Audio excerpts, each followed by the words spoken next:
Bank Nifty पर कल के सत्र में अंडर परफॉर्मेंस दिखा था, तो बता दीजिए बैंक निफ्टी पर कौन से लेवल्स पर नजर रखनी चाहिए डिम्पी? देखो आशीष, अब एक बार चार्ट वापस से दिखाओ। मैंने कल भी एक एग्जांपल के तौर पर बताया था कि आप एक रॉकेट लॉन्चर की तरह लॉन्च करते हो किसी भी चीज़ को। तो जब आप लॉन्च करते हो तो ना आपने इस लाइन के ऊपर लॉन्च कर रखा बैंक निफ्टी को। मैंने कल भी आपको ये नोटिस करवाया था, ये रॉकेट यहीं तक की प्रोबेबिलिटी थी। इसको क्या कहते हैं? इसको 54,000 कहते हैं। आपने जितना पुल बैक दिखाना था यहीं आके ख़त्म हो जाना चाहिए था, लेकिन एक्स्ट्राऑर्डिनरी तेज़ी आई बिकॉज ऑफ डेरिवेटिव एक्सपायरी।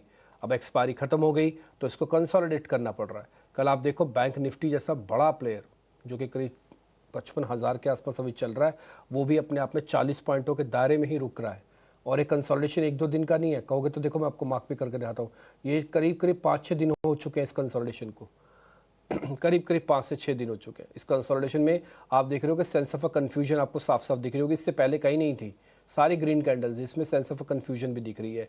तो ये बात तो तय है कि बैंक निफ्टी को यहाँ पे आकर थोड़ा समय देना पड़ेगा। ब्रेक आउट या break down, in both the condition में ये ड्रैग करेगा।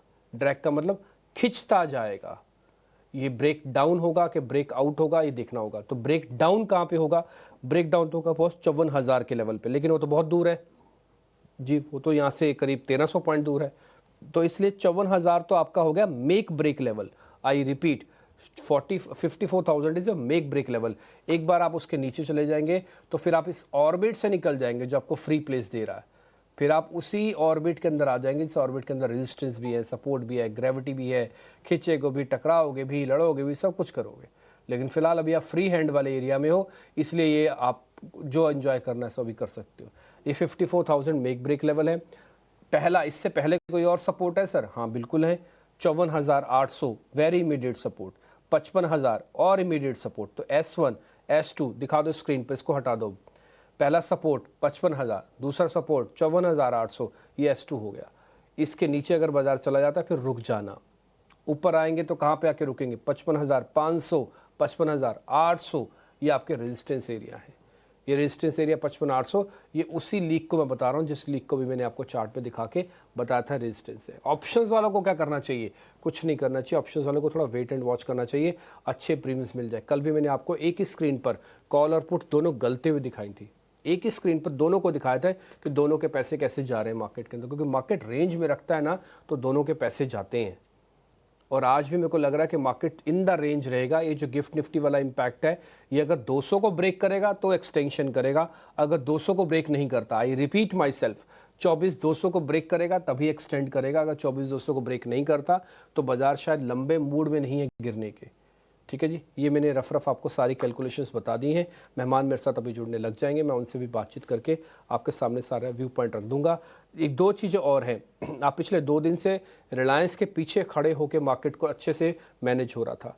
आज थर्ड डे है कि रिलायंस और चलेगा। 1 मिनट के लिए गिफ्ट निफ्टी को अगर मैं एज इट इज़ ही मान लेता हूँ कि ठीक है, अभी 90 पॉइंट हमको गिफ्ट निफ्टी नीचे मिल रहा है, तो मेरे हिसाब से, माई एनालिसिस के अंदर, तो रिलायंस इंडस्ट्रीज़ आज नहीं चलेगा। रिलायंस इंडस्ट्रीज के अंदर आज थोड़ा ठहराव होगा। ये ठहराव प्रॉफिट बुकिंग के फॉर्म में भी आ सकता है। तो इसलिए रिलायंस इंडस्ट्रीज ने 2 दिन काफ़ी बड़ा सपोर्ट किया, 6-7% किसी भी बड़े शेयर।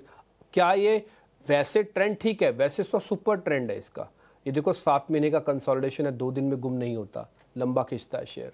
6-7 महीने से नहीं चला था ये शेयर, तो इसने रिजल्ट्स के साथ ब्रेकआउट किया। लेकिन इसकी भी एक मर्यादा ना, ऐसे नहीं ना रोज ही रोज 3-3, 5-5% चलता रहेगा, वो भी रिलायंस। तो फिर आप मार्केट को मैनेज कैसे करोगे सारा? तो इसलिए ये सारी चीज़ों पे थोड़ा सा ध्यान रखते हुए मेरा ऐसा मानना है कि शायद आज रिलायंस शायद थोड़ी रेंज में रह सकता है। इसलिए रिलायंस का आज पूरा 100% सपोर्ट मिलेगा मार्केट को, इसमें मेरे को थोड़ा सा मुश्किल लग रहा है। तो ये एक और पॉइंट था जो मैं आपको नोटिस करवाना चाहता था। पुट कॉल रेशियो मैंने आपको दिखा दिया, सारी चीज़ें मैंने रफ आपको बता दी, कैसे ट्रेड करना है ये भी मैंने आपको बता दिया। तो ये रिलायंस का व्यू पॉइंट भी आपके सामने रख दिया। चलिए, तो रिलायंस व्यू पॉइंट यहाँ पर, और रिलायंस इनफैक्ट 2 दिनों की तेजी के बाद आज किस तरह की चाल नजर आती है इस पर खासतौर से फोकस रखना होगा। कल गेंस के साथ वैसे